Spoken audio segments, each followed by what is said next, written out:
حضرت ابوبکر صدیق رضی اللہ تعالیٰ عنہ کی وہ روایت ذکر کرتا چلوں کہ ایک مرتبہ حضرت قیس بن ابی حازم اس روایت کے راوی ہیں، وہ فرماتے ہیں کہ ایک مرتبہ حضرت ابوبکر صدیق حضرت علی المرتضیٰ رضی اللہ تعالیٰ عنہ کے چہرے کی طرف دیکھ کر مسکرانے لگے، تو حضرت علی نے تاجدار صداقت سے پوچھا کہ آپ کیوں مسکرا رہے ہیں؟ تو حضرت ابوبکر صدیق فرمانے لگے کہ میں نے حضور علیہ الصلوۃ والسلام کو یہ فرماتے ہوئے سنا کہ بے شک قیامت کے دن پل صراط سے گزر کر جنت میں وہی شخص داخل ہوگا جس کو حضرت علی وہاں سے گزرنے کا پروانہ عطا کریں گے۔ وہی شخص پل صراط سے گزر سکتا ہے جس کو وہاں سے گزرنے کی سند حضرت علی رضی اللہ تعالیٰ عنہ روایت دیں گے۔ اور اس روایت کا جو اگلا جملہ ہے وہ بڑا ہی پیارا ہے۔ حضرت علی مسکرانے لگے اور حضرت علی نے جواب دیا کہ اے تاجدار صداقت ابوبکر صدیق، آپ کو بھی بشارت ہو، بے شک رسول نے فرمایا تھا کہ اے علی وہاں سے گزرنے کی سند صرف اسی کو دینا جس کے دل میں ابوبکر کی محبت ہو۔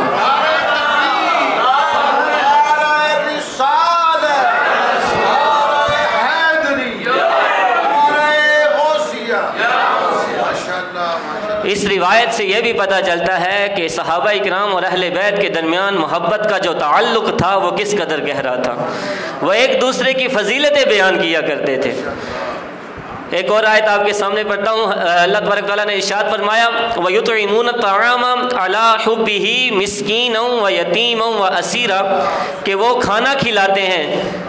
مسکینوں کو، یتیموں کو اور قیدیوں کو، عَلَىٰ حُبِّهِ، کیوں کھانا کھلاتے ہیں؟ اللہ تبارک و تعالیٰ کی محبت میں۔ اس کا پس منظر یہ ہے کہ حسنین کریمین رضی اللہ تعالیٰ عنہما ایک مرتبہ بیمار ہو گئے، تو حضرت علی، حضرت فاطمہ اور ان کی ایک کنیز تھی فضا، انہوں نے منت مانی کہ اگر یہ صحت مند ہوئے تو ہم روزہ رکھیں گے، 3 روزے رکھیں گے۔ تو حضرت اللہ تبارک و تعالیٰ نے حسنین کریمین کو شفا عطا فرمائی، تو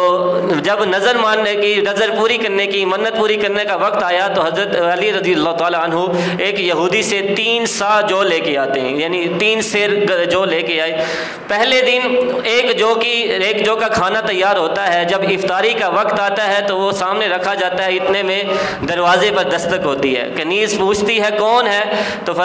دروازے سے جواب آتا ہے کہ میں مسکین ہوں، کئی دن سے بھوکا ہوں، کھانا نہیں کھایا، مجھے کھانے کے لیے کچھ دے۔ تو وہی کھانا اٹھا کر اس مسکین کو دے دیتے ہیں اور وہ پانی کے ساتھ روزہ افطار کرتے ہیں۔ دوسرا دن آتا ہے، پھر افطاری کے لیے کھانا تیار ہوتا ہے دوسرے سیر سے،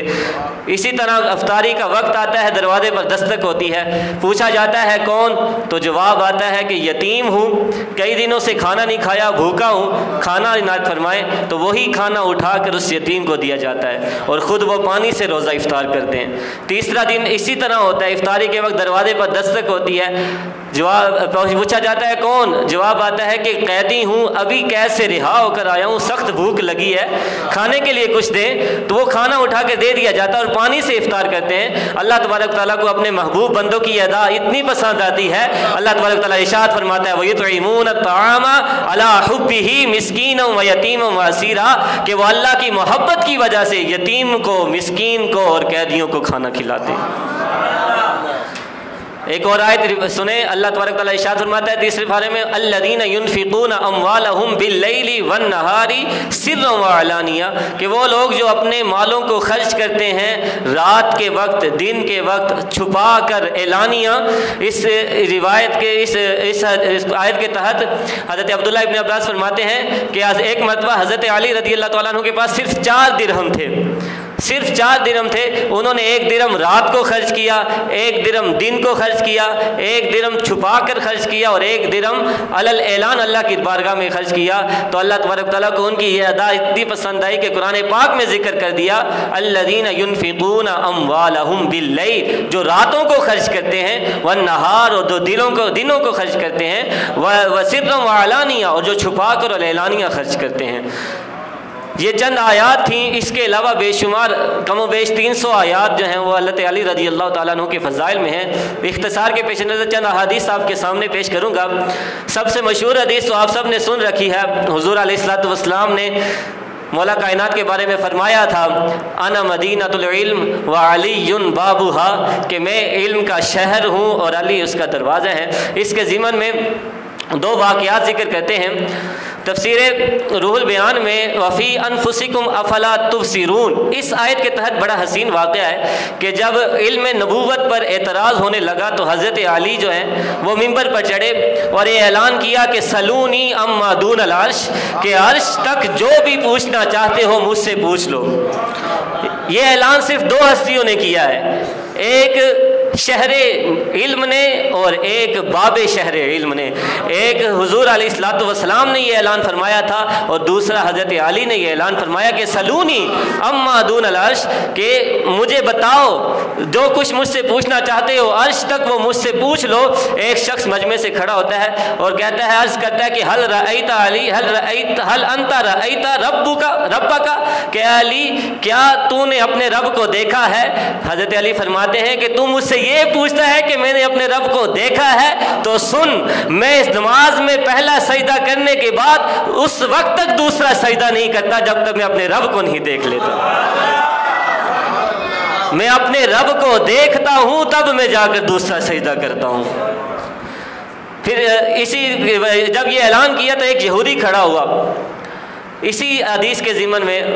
روایت آتی ہے کہ ایک یہودی کھڑا ہوا اور اس کے چہرے پر تھوڑے تھوڑے بال تھے، جبکہ حضرت علی رضی اللہ تعالیٰ عنہ کا چہرہ جو ہے وہ اس چہرے مبارک پر گھنی داڑھی تھی۔ وہ کہتا ہے کہ اے علی، آپ کہتے ہو، آپ فرماتے ہو کہ آپ ہر چیز کا جواب قرآن میں سے دیتے ہو، بتاؤ قرآن میں یہ کہاں ذکر ہے کہ میری داڑھی تھوڑی ہو گئی آپ کی داڑھی گھنی ہوگی؟ تو حضرت علی فی البدی فرماتے ہیں کہ والبلد الطیب یخرج نباتہ باذن ربی والذی خبث لا یخرج الا نکدا، کہ جو زرخیز جو پاکیزہ زمین ہوتی ہے اس پر اللہ کے حکم سے سرسبز وہ ذرا سبزہ نکلتا ہے، لیکن جو ناپاک زمین ہوتی ہے اس میں صرف تنکا تنکا اگتا ہے۔ تو میرے دل کی جو زمین ہے وہ اسلام کی وجہ سے پاک ہے، اس وجہ سے میری داڑھی گھنی ہے، اور تیرے دل کی زمین یہودیت کی وجہ سے خبیث ہے، ناپاک ہے، اس کی وجہ سے تمہارے چہرے پر ٹماٹے میں بال ہیں۔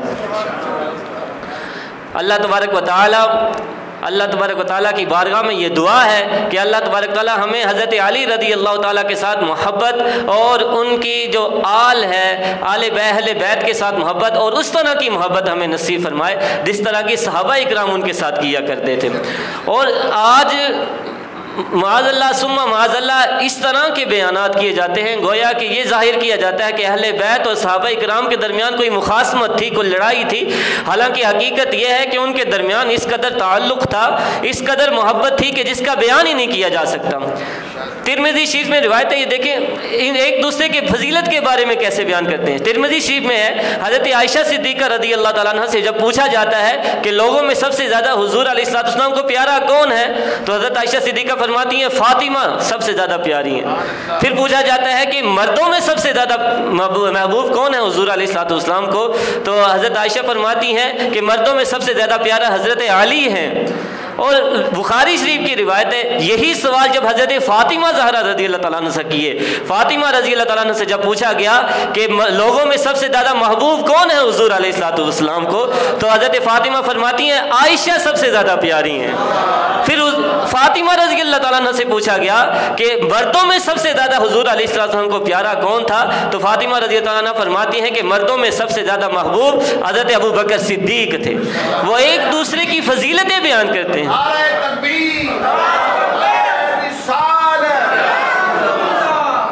وہ ایک دوسرے کی فضیلتیں بیان کرتے تھے، وہ ایک دوسرے کے فضائل میں جو حدیث مروی ہیں وہ بیان کیا کرتے تھے، اور آج معاذ اللہ اس طرح کے بیان کیے جاتے ہیں گویا ان کے درمیان کوئی مخاصمت تھی۔ اللہ تبارک و تعالی ہمیں اس پرفتن دور میں ایسے تمام فتنوں سے بچائے جن کی وجہ سے ان عظیم ہستیوں کی بارگاہ میں ہم کہیں گستاخی نہ کر بیٹھیں۔ موقع پر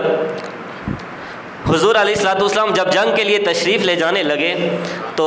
حضرت علی کو کہا کہ آپ مدینہ منورہ میں رکیں اور یہاں کا نظام دیکھیں، تو حضرت علی نے بطور شکایت عرض کی کہ آپ مجھے بچوں اور عورتوں میں چھوڑ کر جا رہے ہیں، تو حضور علیہ الصلوۃ والسلام نے فرمایا اے علی کیا تو اس بات پر راضی نہیں کہ جس طرح حضرت موسیٰ کے لیے حضرت ہارون کا مقام تھا اسی طرح تیرا مقام میرے نزدیک ہے، کہ جب حضرت موسیٰ اپنے رب کی ملاقات کے لیے گئے تو اپنے پیچھے حضرت ہارون کو چھوڑ کر گئے تھے، اسی طرح میں جب اپنے رب کے مقام پر اپنی رب کی بارگاہ میں جنگ کے لیے جا رہا ہوں تو میں تمہیں اپنا خلیفہ بنا کے جا رہا ہوں۔ فرق صرف اتنا ہے کہ حضرت ہارون جو ہے وہ مستقل شریعت کے حامل تھے، وہ نبی تھے، میرے بعد کوئی نبی نہیں ہو سکتا۔ اسی طرح غزوہ خیبر کے موقع پر سب سے مشہور واقعہ یہ ہے کہ پہلے دن حضرت ابوبکر صدیق، دوسرے دن حضرت عمر فاروق رضی اللہ تعالیٰ عنہ کی بارگاہ کے ہاتھ میں حضور علیہ السلام جھنڈا دیتے ہیں، لیکن فتح نصیب نہیں ہوتی۔ حضور علیہ السلام رات کو خوشخبری سنا دیتے ہیں کہ اگلے دن میں جس کو جھنڈا دوں گا اس کے ہاتھ میں اللہ تبارک تعالیٰ ہمیں فتح نصیب کرے گا۔ اگلے دن حضرت علی آتے ہیں لیکن ان کی آنکھوں میں بیماری ہوتی ہے، حضور علیہ السلام اپنا پاک لعاب ان کی آنکھوں میں ڈالتے ہیں، وہ شفا یاب ہوتے ہیں، اور یہودی بھی قلعے سے باہر آ کر اس دن جنگ کرتے ہیں۔ گھمسان کی لڑائی ہوتی ہے، ایک یہودی کے وار سے آپ کی ڈھال گر جاتی ہے تو وہ جو خیبر کا قلعہ خیبر کا جو دروازہ تھا، حضرت علی اس کو بائیں ہاتھ سے اٹھا کر وہ طور ڈھال استعمال کرتے ہیں۔ حضرت سیدنا ابو رافع حضور علیہ السلام کے جو غلام تھے وہ اس حدیث کے راوی ہیں، وہ کہتے ہیں کہ جنگ کے اختتام پر اس دروازے کو 7 افراد مل کر اٹھانے کی کوشش کر رہے تھے اور ان کے ساتھ 8واں میں بھی تھا، لیکن ہم سے وہ دروازہ ہلا تک نہیں، وہ اپنی جگہ سے وہ دروازہ 1 انچ تک ہم سے نہیں ہلا، جس کو حضرت علی اپنے بائیں ہاتھ سے اٹھا کر بطور ڈھال استعمال کرتے تھے۔ حضور علیہ السلام نے اسی وجہ سے حضرت علی کو فرمایا تھا انت اخی فی الدنیا والآخرہ، کہ علی تو میرا دنیا میں بھی بھائی ہے اور آخرت میں بھی بھائی ہے۔ بے شمار فضائل اور بے شمار مناقب حضرت علی رضی اللہ تعالیٰ عنہ کے نہ صرف قرآن پاک میں اور نہ صرف احادیث میں بلکہ صحابہ اکرام کے اقوال میں بھی ہیں، اور جتنے ان کے بعد تابعین تبع تابعین آئے انہوں نے بھی حضرت علی رضی اللہ عنہ کے بے شمار فضائل بیان کیے۔ اللہ تبارک تعالیٰ کی بارگاہ میں دعا ہے کہ اللہ تبارک تعالیٰ ہمیں ان جیسا کردار عطا فرمائے۔ وآخر دعوایا ان الحمد للہ رب العالمین۔